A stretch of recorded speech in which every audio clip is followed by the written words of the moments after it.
All right, and once again, we are live for our weekly Sacred Heart Parish live stream. It's that time again. It's also me again, Deacon Eric, uh, coming to you to discuss all things Sacred Heart Clovis. No, I don't know about all things, but a few things. So this week it's just going to be me. And I wanted to talk about ministry, uh, but first, let's go over a few, like we do every week, go over the announcements. So let's see here. So our deadline for religious education registration is going to be Monday, August 14th. Now, the classes are going to start on Wednesday, August 23rd at 6 p.m. It's going to be a Mass. So that first day of religious ed is just going to be a Mass. The kids go home after that, but everybody is required to be there. It's mandatory. So all the kids registered for religious ed, the first day of class is the 23rd at 6. There will be a Mass, whether you have an early class or the later class. So, of course, that'll be in the announcements this weekend, and I'm sure in the bulletin. Let's see. We got a Holy Day of Obligation, the Assumption of the Blessed Virgin Mary. That's going to be on Tuesday, August 15th. There'll be 3 masses that day. One at 6:30 in the morning, 12:10 noon, and 6 p.m. in the evening. The first 2 will be English, and the last one will be bilingual. And the church office will be closed that day, and that's the 15th. It's a Tuesday. So that's coming up. Is that next week? Yeah, next Tuesday. Let's see. The men's group, remind you again, the men's group meets every Monday at 5:30 at the school in room 1. I've been told that the men's group it's picking up some steam. It's getting bigger and bigger.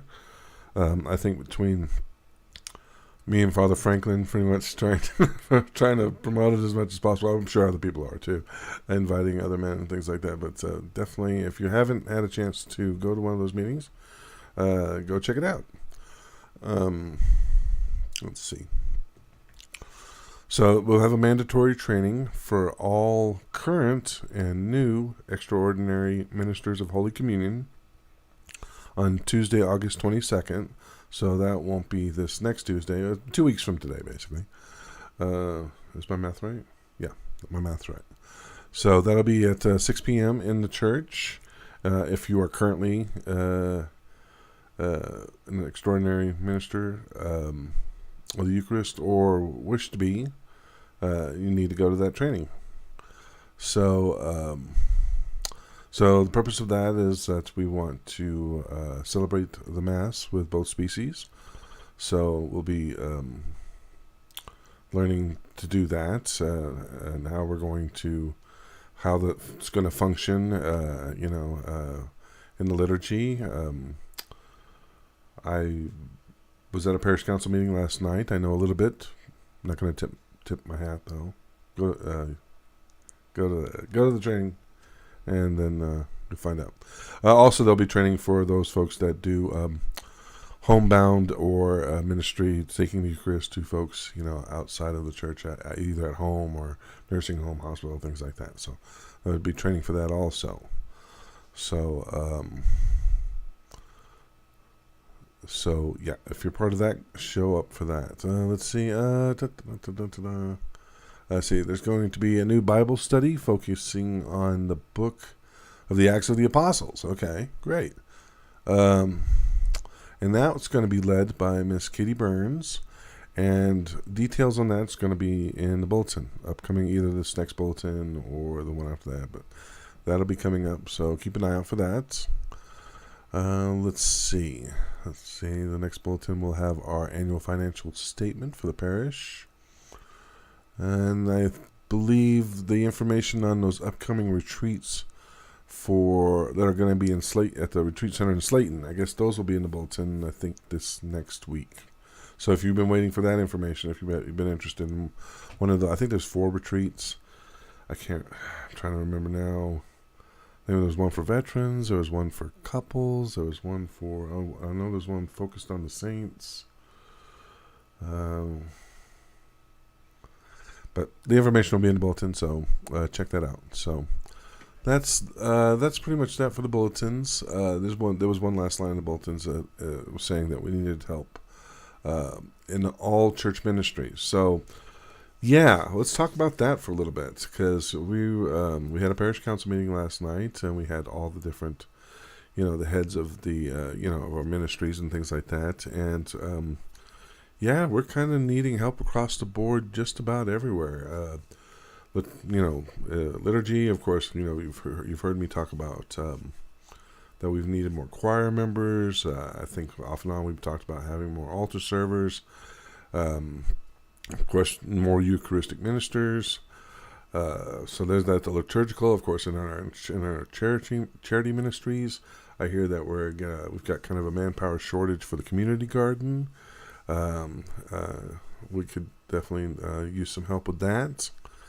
I think because I think now it's harvest time for the garden, if I'm not mistaken. So, and I think that's where we're needing help is picking the fruits and veggies. So,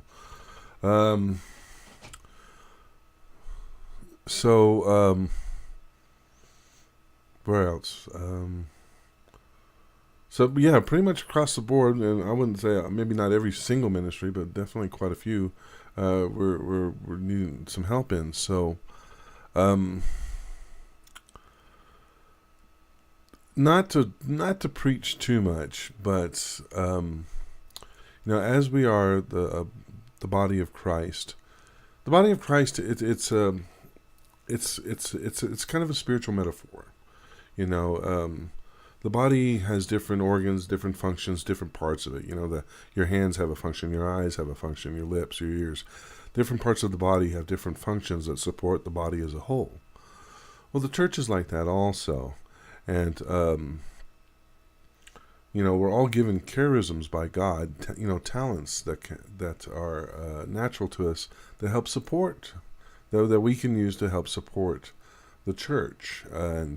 And you may not even know what they are.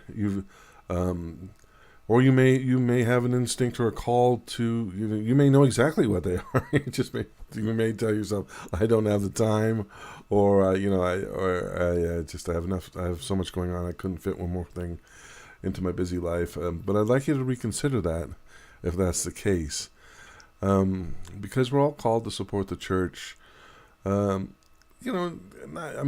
Financially, yes, of course, because, the world turns and, money pays the bills. But, of course, there's other things that can be done, at the church and for the church that don't require money, that will, actually, in a sense, saves the church money, like things like the cleaning ministry and things like that.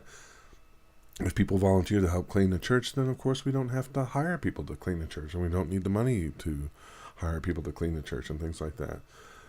So if you have talents that can be of use in that sense, it only makes sense that, just a little bit of donated time can, save the church, monetarily. But there's also those other things like, being a religious ed teacher. I don't think Miss Laura would ever turn anybody down that came to her and said, "Hey, I think I'd like to help teach the kids." I think she would definitely be grateful to have more volunteers. There's of course there's lecturing and the liturgy and serving and things. So there's so many ways, like I said, and as the body has so many different parts that help support it as a whole, the church does too. So I'd like you to, I would ask everybody to, to meditate and pray. If you're already, if you already have a ministry within the church, God bless you. Thank you for your time and talents. If you don't, you feel a call that maybe you feel like you should be helping out around the church, then I would definitely explore that. Pray on that. And like I said, and if you're not sure what it is you'd like to help do, but you'd like to help, well, call the church office. You can get with Mary Shockley. She's the head of our liturgical ministries, or you can get with Miss Rosie. She's in charge of charitable ministries. You may decide that you have a desire to help others, to help people. and get with Miss Rosie, and she, I'm just sit down, have a nice talk, and I'm sure you'll find something. Let's see, we got, of course, we've got our community, head of our community. What's the word I'm looking for? I'm sorry. I don't want to say community development, but yeah, our church community, and then of course we've got Deacon Juan. He's part of our faith formation, ministries. So, that might be something you're interested. Maybe you're interested in leading a Bible study, or maybe you'd like to plan a retreat, or maybe there's a type of prayer service that you would like to lead, things like that. I mean, there's so many ministries, so many things that a person can do to help support the church. So, like I said, we've got a call from help from pretty much across the board. So, if there's something you feel drawn to, then maybe that's God's call. It doesn't have to be a burning bush or a pillar of smoke or a roll of thunder. Sometimes, most of the time, God whispers in our ear. It doesn't yell in our ear. We don't really want Him to yell in our ear. So again, that's enough for give you something to think about tonight. And don't have any much more to say. Of course, over the next few weeks, we're going to try to get more of our heads of different ministry on. I know I've been talking about getting some of our choir leaders on. I know Tina Mazak is needing help bringing folks to Eucharist, to the homebound, which is definitely an awesome ministry. And that's one of those, the more people that can help, and the easier it is on everybody, because there's so many folks. I mean, and I won't get into it too much, but just because a person's homebound doesn't mean they don't miss the Mass, that they don't miss the Eucharist, that they don't still have a love for Christ and want to be near Him and stuff like that. But unfortunately, they can't get out, so we've got to go to them, and we need to go to these folks. I mean, it's an act of love, an act of charity. It's something we need to do. So, but we'll talk about that more. We'll get Miss Tina on here in the next few weeks, and we'll talk about that some more. So, I'm going to, I guess, call it early tonight. Everybody be well. God bless. Be safe, and we will talk to you soon.